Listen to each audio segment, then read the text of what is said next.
When opportunity knocks, what does it find you doing? Because here's what nobody tells advisors. Opportunity doesn't reveal who you are, it exposes who you are. An advisor I work with figured this out the hard way. 3 years ago, he heard me say one thing on stage. He went home and built it. It's now generating his entire pipeline. Now, I'm gonna tell you what he built, why it works, and the one skill underneath it.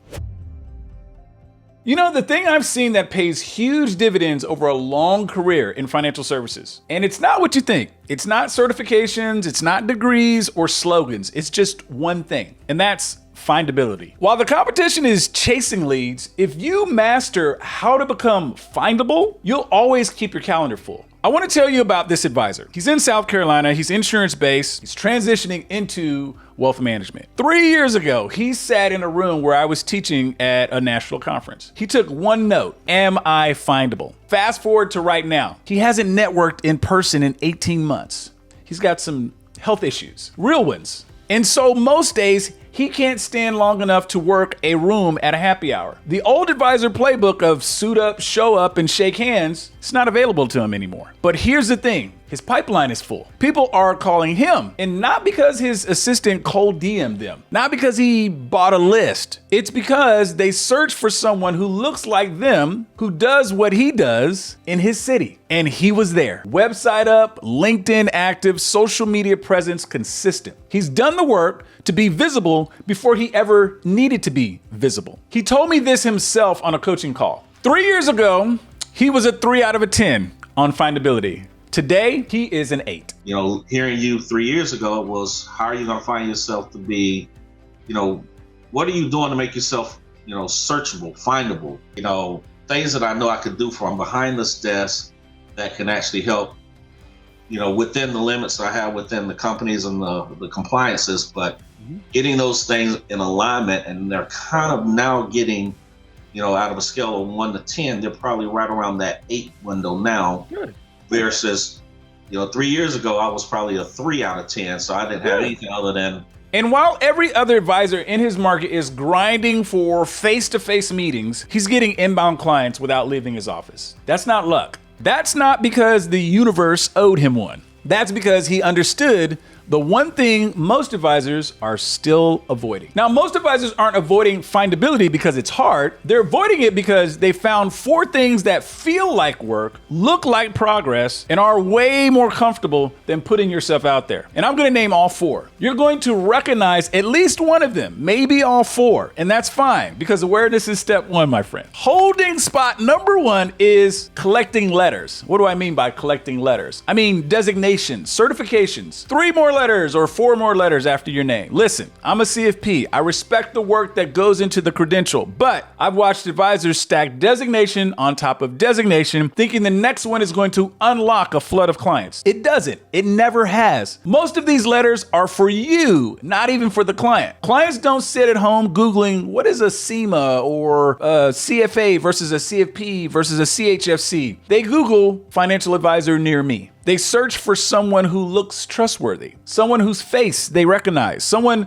who shows up in their social media feeds. A wall full of certificates doesn't get you found, my friend. A consistent presence does. Here's hiding spot number 2, tinkering with tech. The CRM is never gonna quite be right. The financial planning software needs just one more integration to be perfect. The website redesign has been almost done for 6 months now. I've coached advisors who've spent 18 months perfecting the back end of a practice that nobody can find. They tell themselves they're building infrastructure. What they actually are doing is hiding behind a screen because the real work, the visibility work, it scares them. And here's the truth. The tech always follows the promise. If you become findable and you do a good job of meeting clients where they are, the tech will always catch up. The tinkering is just a substitute for the part that requires your courage. Hiding spot number 3 is going to conferences for yourself. This one is going to sting a bit, and I did this for a while. You sign up for a conference, you pay your registration fee, you fly out, you get the hotel, you sit in all the sessions, you take all these notes, you come home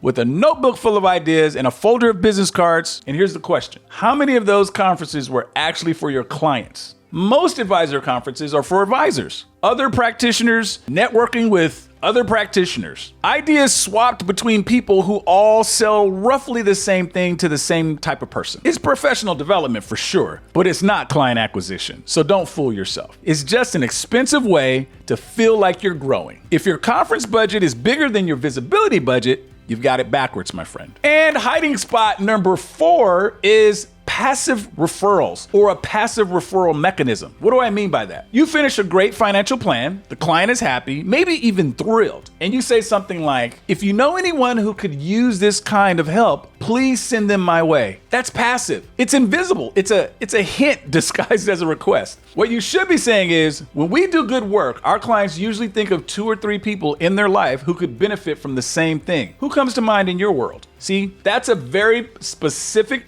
request with a process attached to it, a specific way to make an introduction. So maybe use an email template or maybe a calendar link, something that turns the abstract into the concrete. Confident advisors ask, hopeful advisors hint. The difference is going to show up in your pipeline.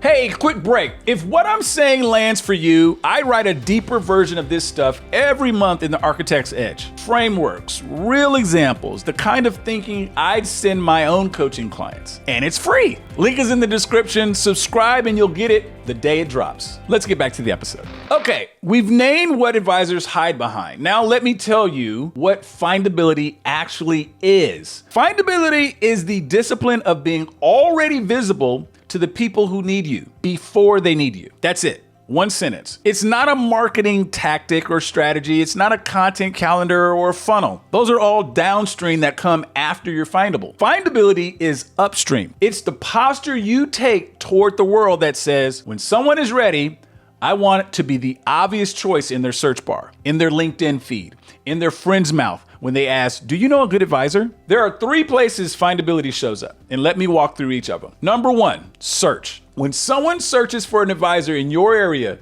in your niche, you should appear, not on page 7. Page 1, that means a website that ranks, a Google business profile that's optimized, reviews from real clients, content that matters and answers the question your ideal client is actually typing into Google. You know, what's keeping them up at night. Number 2, feed. The people who could become your clients are scrolling LinkedIn, Facebook, YouTube, X, better known as Twitter, Instagram. If you're not showing up there with consistency, you don't exist to them. It doesn't matter how good you are. They can't trust what they can't see, my friend. So you post, you comment, you show up with a point of view. Not because you love social media, who cares? Because that's where the eyes are. And number 3, word of mouth. When your existing clients are asked, do you know an advisor I could talk to? Your name comes up. Not because they remembered you randomly, but because you gave them something to remember and a reason to say it. That's the active referral process I mentioned earlier. Most clients aren't referring because they don't really know what you do. So make that clear. That's a website you've sent to them, an email newsletter you've given to them. Maybe it's a story that they can tell about working with you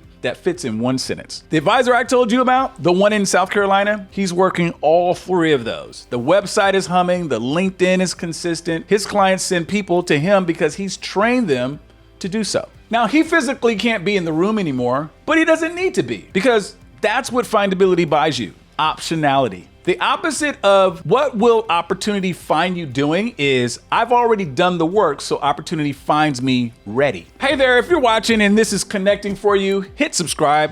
I drop a video every Thursday, and the whole channel is built for advisors who are ready to stop chasing and start being found. Here's a deeper layer. Are you ready? Lean in, because what I've just described isn't just marketing. It's an actual identity shift. Operators chase. They're always in motion, busy, always grinding for the next lead, the next meeting, the next handshake. Their value to the business is what they do today. If they stop, the business stops. As opposed to architects. Architects build. They put systems in place that work whether they're in the room or not. Their website earns trust at 2 a.m. while they're sleeping, or should be sleeping. Their LinkedIn post compounds for weeks after it's published. Their referral process runs on its own. The operator is the practice. The architect designs a practice that runs on findability. So, That's the whole game. That's why letters, tech tinkering, going to conferences, and a passive referral mechanism are all just hiding spots. Every one of them